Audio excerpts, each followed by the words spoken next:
आज दिसंबर की आखिरी शब में, शब तन्हाई में,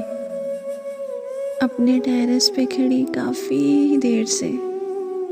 मैं 14वीं के चांद को देख रही थी, जिसकी चांदनी में भीग गई थी और उस मंजर में इतनी डूब गई थी कि मुझसे खबर भी ना हो सकी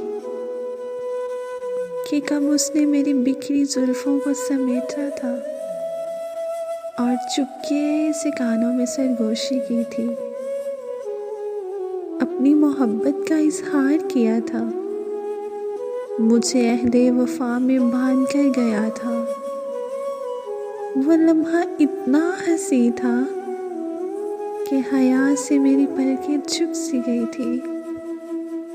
मैं अपने आप में खो सी गई थी। पिछले साल दिसंबर की आखिरी शब ऐसी ही थी और आज भी दिसंबर की आखिरी शब है और मैं ये सोच रही हूँ कि आज वो किसके साथ होगा, कि आज वो किसको अपनी वफा का यकीन दिला रहा होगा।